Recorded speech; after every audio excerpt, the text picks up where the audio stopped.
On the 3rd, we reached Molotechna, where 14 dispatches from Paris were received all at once, as well as dispatches from all along the line, and the Duke of Bassano's news about the Austrian advance. He had no encouraging information to give about the levies of Polish cavalry. Cossacks were out of the question. The duchy was exhausted, particularly its funds, and the emperor, whose object was to spend as little as possible, was for this reason deprived of the Cossacks on whom he had been counting, and whom he had daily been expecting to meet. Lithuania had no more resources than the duchy. Laid waste by war, it was barely able to fulfill its first quota of troops. We lacked Lithuanian Cossacks, as we lacked Cossacks from the duchy, as we lacked all other supports on which the emperor had counted. Henceforth, it was clear that neither Vilna nor even the Niemen would be the end of the army's retreat, and therefore the end of our troubles. On that same day, 3 Russian peasants threw the whole transport section into a panic. However, when a number of infantrymen rallied, they made off after looting 2 carriages belonging to generals. As for the Cossacks, they never appeared where there were 5 or 6 bayonets near each other.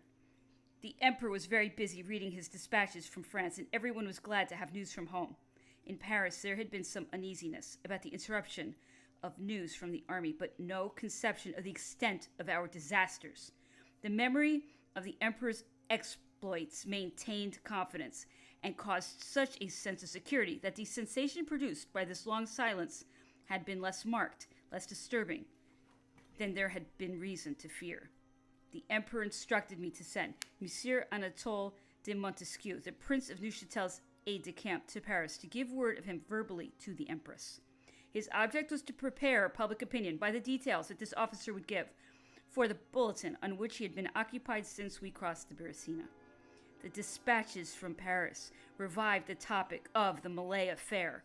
The emperor always joked about the capture of the minister and the prefect of police. He appeared to be quite satisfied with the state of public opinion since this conspiracy, particularly during the interruption of news from the army. He was satisfied with all the details about the administration, with everything in general, and said as much to the Prince of Neuchâtel, who repeated his remarks to me that same evening. The emperor was occupied with the famous bulletin.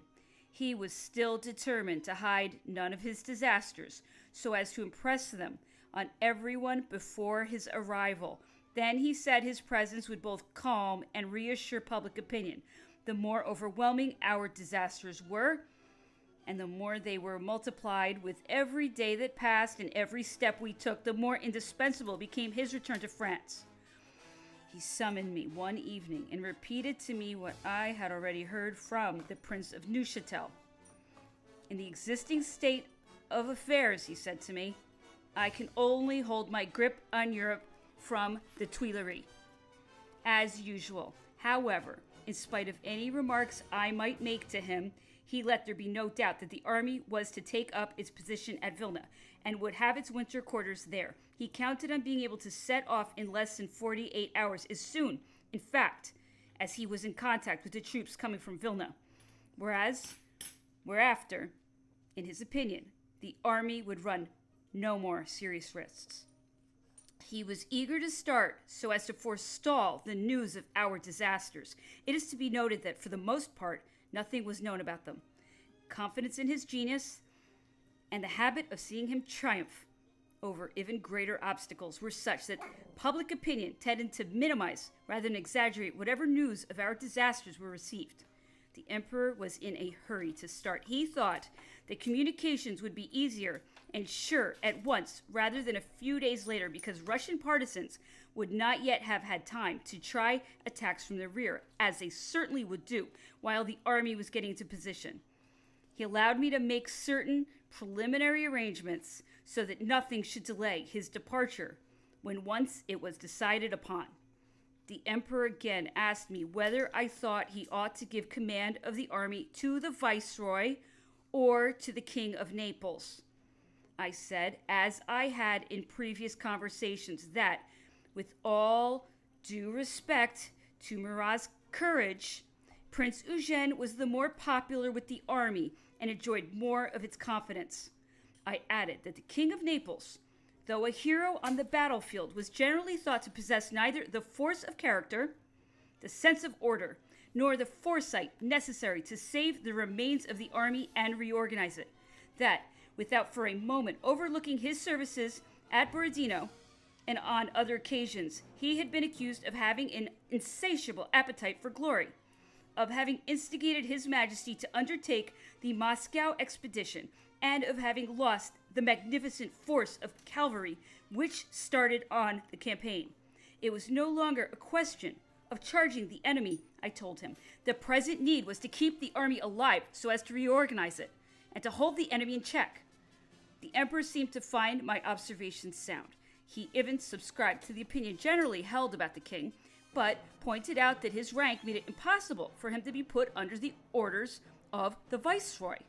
Thus, he was obliged to give the preference to Murat, who would have left the army if the supreme command had been entrusted to Prince Eugene. He added that the Prince of Neuchâtel took the same view, that he was leaving him to see to everything, and that he, Berthier, preferred the king, whose rank, age, and reputation would be more imposing in the eyes of the marshals, and whose proved courage counted for something where the Russians were concerned.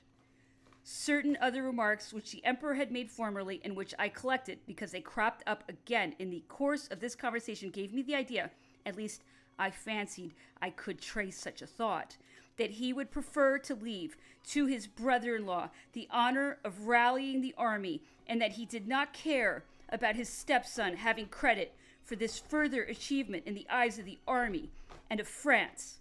With all his greatness of character, this distrust of his relatives, and in general of everyone who had acquired personal renown, was entirely in keeping with the emperor's general attitude.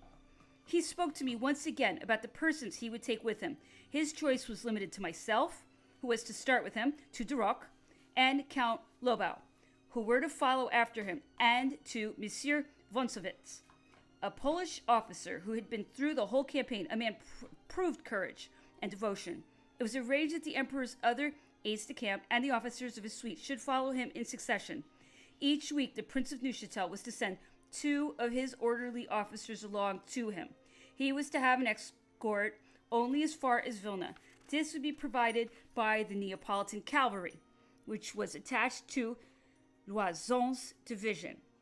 Beyond Vilna, he would travel under the name of the Duke of Vicenza. That's Caulaincourt's title. I gave orders, therefore, to the post stages under the pretext of making sure that there were facilities for the use of dispatch officers. Our troops soon disorganized these relays, however, and it was necessary to make other arrangements by sending ahead several transport detachments whose horses would serve our purpose. Our situation was such that the smallest accidents were liable to put obstacles, even insurmountable obstacles, in our way, unless steps were taken long in advance. For instance, we should not have been able to make use of our relays to get along the road, which was like a sheet of glass, if I had not kept under lock and key a sack of coal for the purpose of forging shoes for the horses which were to pull us.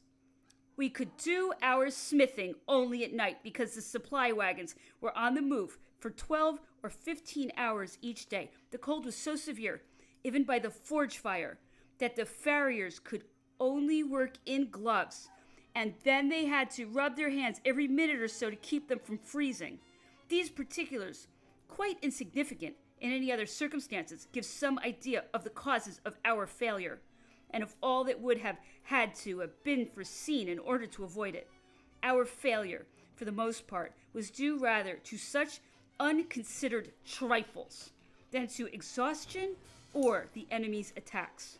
The emperor was well satisfied with the particulars transmitted to him by the Duke of Bassano regarding the tactics that he had just instructed Prince Schwarzenberg to carry out.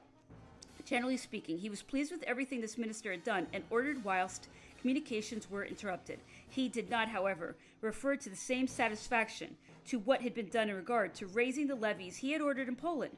In this respect, he complained a great deal about Monsieur de Prat and about all his agents at Vilna and Warsaw. The promised Cossacks had not even been recruited, a fact which upset the emperor the more in that he had been openly attributing all his defeats since Smolensk to the lack of light cavalry. The news from France, on the other hand, was a real consolation. The emperor spoke of this with the utmost satisfaction and with high praise for the empress's conduct, for her prudence, and for the attachment that she had shown to him.